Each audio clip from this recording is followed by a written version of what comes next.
Good evening. কেমন আছো সবাই? আশা করছি তোমরা সবাই ভালো আছো, আর আমিও বেশ ভালো আছি।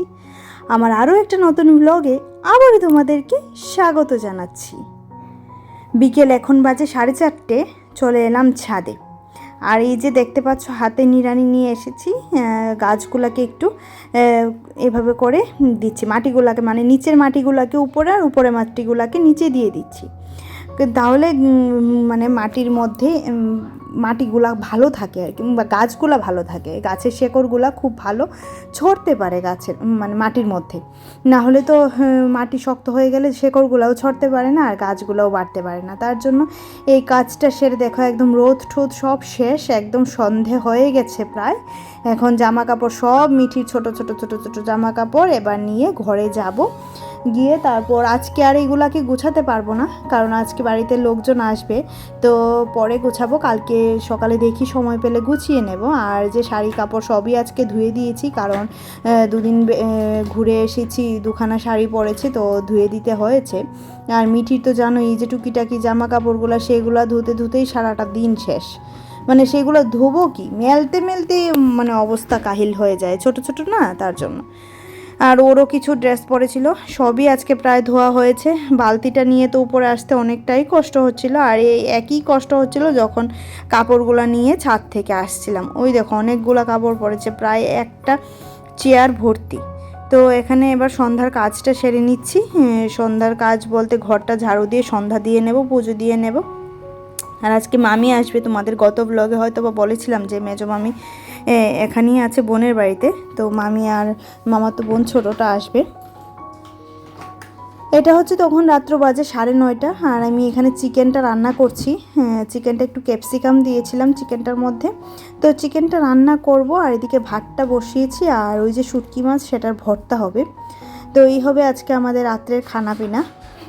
খুব বেশি কিছু রান্না করব না, আর মামিও বলছিল একটা কিছু করে নাও তাহলেই হবে। আর এই যে আমাদের এখানে জমজমাটি আড্ডা বসেছে, বোনের বোর এরাও এসেছে, তো এখানে আড্ডাতে বসলাম সবাই মিলে। আর সবাই মিলে আসলে দেখবে খুব ভালো লাগে, নিজের লোকজনকে দেখলে তো আরোই ভালো লাগে, তাই না? যেহেতু বাড়িতে এবার গেছি, মামির সাথে দেখা হয়নি, আর মামি কিছুদিন ধরে এখানেই আছে, যেহেতু আমার বোনটার পরীক্ষা মানে বড়টার চলছে এক্সাম, তার জন্য মামি এখানেই আছে, সেই কারণে আমার বাড়িতেও আসা হয়ে গেছে। আর এই যে সবাই খেতে বসে পড়েছে। আজকে ব্লগটা অনেকটাই ছোট করেছি, কারণ ভিডিও ধরে আবার রান্না বান্না সব কিছু করা সেটা পসিবল হয়ে ওঠেনি, জানো তো। আর এই জন্য তো ভাবলাম ভিডিওটা তাহলে একটু মানে কম করেই করি, বাকিটা তোমাদের সাথে একটু গল্প করে কাটিয়ে দিই, আর ওদের সাথে একটু গল্প করি, কারণ ওরা তো আর প্রত্যেক দিন আসে না। যখনই কেউ আসবে তখনই দেখবে মনে হয় যেমন সব দিন তো আর আসে না, ভিডিওটা একটু কমই করি। সেদিন বাপের বাড়িতে গেছি, আমি বেমালুম ভুলে গেছি ভিডিও করার কথা, কারণ নিজেদের লোককে দেখলে দেখবে এরকমই হয়, তাই না? যত দিন পরে দেখো, মানে একদিন পরেও যদি দেখো তাহলে মনে হবে নিজেদের লোক, তাই না?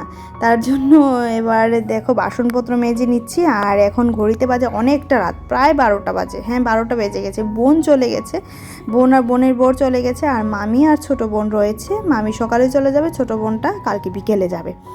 তো এই তো এভাবে করেই চলছে। আর যখন বললাম না, যখনই কেউ আসে আমার প্রচণ্ড ভালো লাগে, কারণ নিজের লোকেদের দেখলে মনটাই জুড়ে যায়। তো তার জন্য এবার বাসনপত্রগুলো সবগুলো ধুয়ে তারপর ঘরের যে সকরা জায়গাটা সেটা মুছবো। আর গ্যাস ঠ্যাস সব ধোয়া হয়ে গেছে। তোমরা তো জানোই আমি মানে যখন এটা তখন করতেই খুব ভালোবাসি, কারণ সকালে উঠে মিঠিকে আবার টিফিন বানিয়ে দিতে হবে, এঁঠো মেঠো চুলায় তো আর টিফিন বানিয়ে দিতে পারবো না, তার জন্য সেটা আমি মানে সঙ্গে সঙ্গেই করে নেওয়ার চেষ্টা করি। আর জানি না আজকে এডিটিংটা কখন করব। আর এডিটিং তো বেশি কিছু নয়, অল্প একটু এডিটিং, কারণ তোমাদেরকে তো বললামই যে ভিডিও করারই সময় পাইনি, আর এডিটিং কোথা থেকে আসবে। তো এখানে মিঠিও তখন ঘুমায়নি, আর ওকে বলছিলাম বাবা তাড়াতাড়ি গিয়ে ঘুমিয়ে পড়, কালকে তো স্কুল আছে। সে তো আমার কথা শুনবে না, কারণ সে তার মনামণিকে পেয়েছে, ওদেরকে পেলে সে খুবই খুশি হয়, যেহেতু বাচ্চাটা সারাদিন একা একা থাকে, জানো তো। আর তার জন্য যখনই কেউ আমাদের বাড়িতে আসে তখন ও খুবই খুশি হয়। আর দেখেছো অবস্থা আমার, মানে বাসন মাজবো কি, আমার সারাটা জামা ভিজে যাচ্ছে এই অবস্থা। তো এখন যাব ঘরে, হাত পা ধোবো, গাটাও পুরো ধুয়ে নেব, কারণ মাংস টাংস রান্না করেছি তো। গা হাত পা ধুয়ে তারপর গিয়ে ড্রেস চেঞ্জ করব, তারপর ঘুমাবো, কারণ এই ড্রেস নিয়ে ভাই আমি ঘুমোতে পারবো না। তারপর দেখো এখানে কড়াইটাও আজকে একটু পুড়ে গেছে, আর তেলটা এতটা গরম হয়েছিল তার জন্য কড়াইটা একটু পুড়ে গেছিলো, তার জন্য কড়াইটা একটু ভালো করে এবার মেজে নিচ্ছি। ভালো করে মাজার পর ধোয়ার পর এবার তো জায়গা মতো জিনিসপত্র রেখে দেব। তো আমার ভিডিওটা আজকে আমি এই পর্যায়েই শেষ করছি, ঘরে গিয়ে দেখাবো ঘড়িতে কয়টা বাজে। তো যারা যারা এতক্ষণ ধরে ধৈর্য সহকারে ভিডিওটি দেখছিলে তাদেরকে অসংখ্য ধন্যবাদ, আর যারা প্রতিদিন ভিডিও দেখো তাদেরকেও ধন্যবাদ, আর যারা প্রতিদিন সুন্দর সুন্দর কমেন্ট করো তাদেরকেও জানাচ্ছি অসংখ্য ধন্যবাদ। আর যারা ভিডিও দেখো অথচ চ্যানেলটি সাবস্ক্রাইব করোনি, প্লিজ আমার ভিডিওর এইটুকু অংশ যদি তোমাদের ভালো লেগে থাকে তাহলে চ্যানেলটা সাবস্ক্রাইব করে পাশে থাকা বেল আইকনটা ক্লিক করে দিতে পারো। আর যারা যারা কাজটি করে রেখেছো তাদেরকেও অসংখ্য ধন্যবাদ জানাচ্ছি। আর আমি বারবারই বলি, যদি ভালো লাগে তাহলেই আমার ভিডিওটা দেখো। আমি চাই না যে তোমরা বিরক্তি নিয়ে বা কোনো আমি এরকম কিছু চাই না যে তোমাদের ভালো না লাগলেও আমার ভিডিও দেখতে হবে। যদি ভালো লাগে তাহলেই ভিডিও দেখো, আর যদি ভালো না লাগে আমার ভিডিওটা তোমরা স্কিপ করে যেতে পারো, আমার তাতে কোনো অসুবিধা নেই। কারণ ইউটিউবে এসেছি আমি ছোট ছোট স্মৃতিগুলোকে ধরে রাখার জন্য। কারোর থেকে টাকা পয়সা তো একটা ব্যাপার অবশ্যই আছে, যদি ভবিষ্যতে কোনো দিন হয়, তবে স্মৃতিটা ধরে রাখার জন্যই মেইনলি আমার ইউটিউবে আসা। তো সেখান থেকে যে আমার আজকেই ইনকাম করতে হবে, এখনই আমার ইনকাম চাই ভাই, আমি অতটা মরিয়া হয়ে আসিনি, খেয়ে পরে বেঁচে আছি, সেটাই হচ্ছে সবচেয়ে বড় কথা। তো চলো আজকের মতো tata, bye bye, good night.